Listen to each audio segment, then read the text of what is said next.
Good afternoon. I won't take up too much time before afternoon tea, but Andrew and the team asked me to talk a little bit about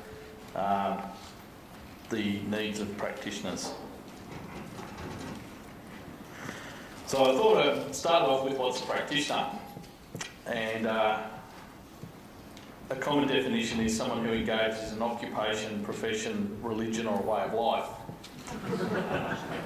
I think we've probably got the religion covered here today because there's clearly a room full of zealots all about fire and science. So I'll cover off some of the others over the next few minutes. Chief officers and commissioners, incident management teams, firefighters, planners and consultants, and the community. And that's especially the bloke in the thongs and no shirt standing on the roof with a garden hose. So, the needs of practitioners at the highest level. Science continues to challenge us, and over the 60 years from that we're acknowledging and celebrating, always puts challenges in front of significant decision makers. Jeff just recently covered on, and one of the questions that came out at the end challenged about what do we do with uncertainty in the face of all this new data that comes. So the Bureau have taken a very practical approach to this, and they run a training course once a month for chief officers and commissioners called the National Weather Briefing. And once a month they change the forecast. Up, down, left, right, 50% chance of above average, below average heat, rain, humidity, whatever we're talking about. It's a real challenge in relation to this, but it also makes us reflect on how much science has come. We started the journey this morning with Phil's insightful story about the start of the MacArthur meter, and the days when a firefighter turns a MacArthur meter over is the days that my heart and head always sing, because we've always had that concept that we look out the window and we see the weather that's coming, but it's when we take that science that helps us tease out those different elements of the science, and then we turn it over, in the case of the MacArthur meter, and start looking about what that's telling us about the predictions of and the outcomes that we would be expecting on the fire ground. And so the challenge is, how do we draw that forward? And from that we go to Project Vesta and a whole range of things. And sometimes, and I've been heavily involved with the Bushfire CRC, and Nolan and I have had many conversations about research adoption. And sometimes it's so involved now that people can't actually see it. I've got a few examples about how embedded the science has become.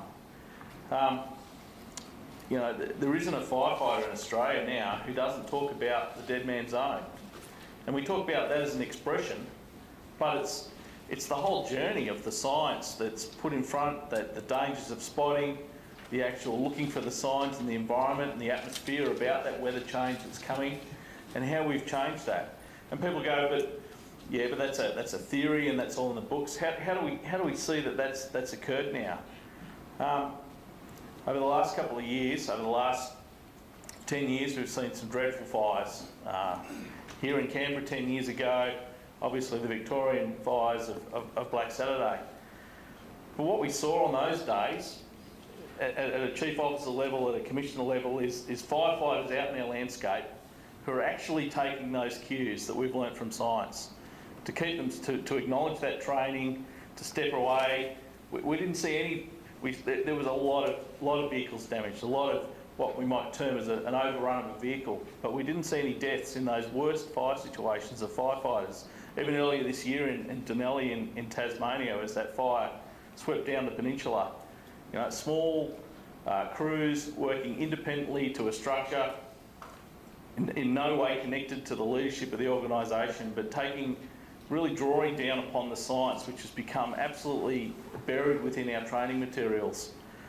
So sometimes people say, where is it? But other times I say it's absolutely there.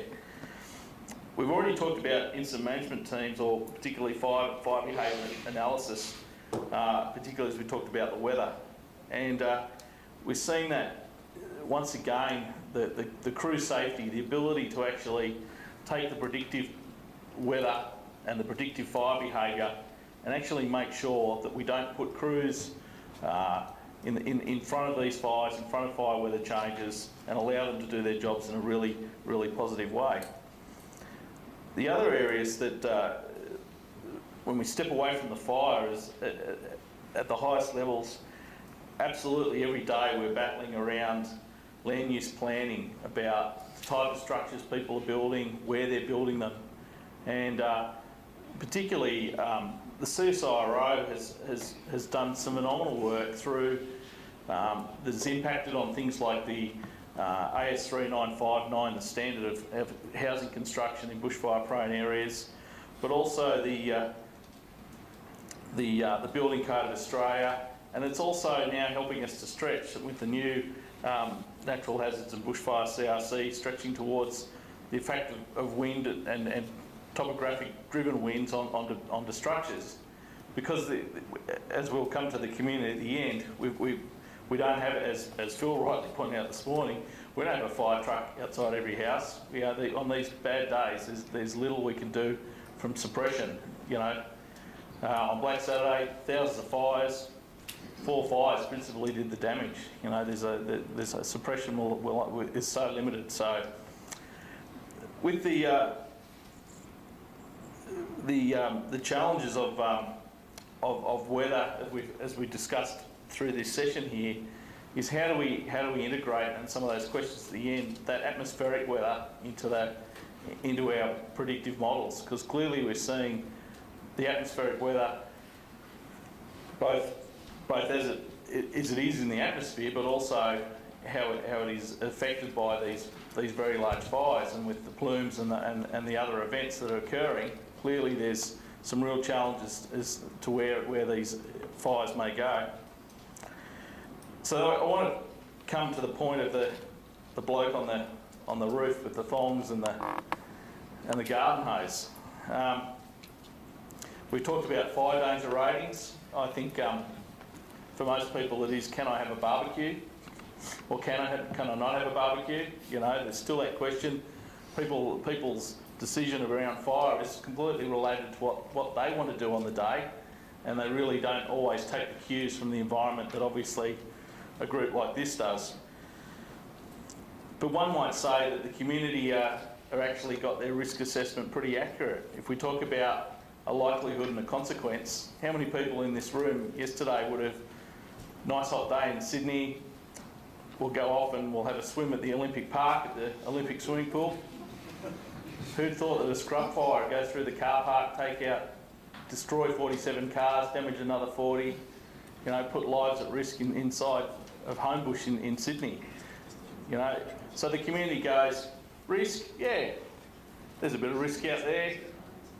My house might burn, a house might burn down, but the likelihood of their house burning down is very low. So we've got these continuing challenges right across the spectrum to actually engage. And then through science, and here we're talking about behaviour, but then as we really need to step across into some of the other sciences to really communicate to the community, leading on human behaviour, psychology, sociology, to actually to understand how those messages get through. Because everybody here, I'm sure, reacts and responds to the messages that we put out in relation to fire danger.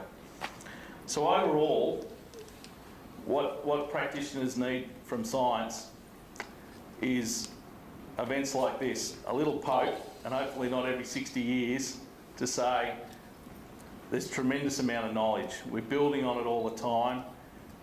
We need to work out how we operise. Give up on that word. Operationalise. Thanks, Dylan. In a firefighting strategy point of view, but how do we make sense of it for the community in an information sort of view?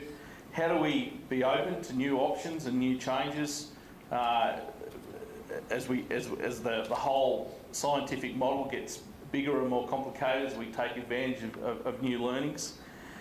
How do we continue that battle about making sure that we, in development and land use planning, as we continue to expand our cities and make those edges of those cities even more fragmented, how do we maintain a defendable space for our firefighters to operate in on those days when, you know, when everybody else should be doing the right thing? Our firefighters continue to move into the most dangerous and riskiest spaces that possibly can exist. So I think it's always a challenge, but the best thing that we can do, I think, is continue to have forums like this, and probably, as I say, not wait 60 years to celebrate and come together and share this information, but to make sure that there's an ongoing dialogue from the community all the way through the leadership of fire to the science community to make sure that we're actually heading in the right direction. So it's been a wonderful day so far. I think it's fabulous that so many people have given up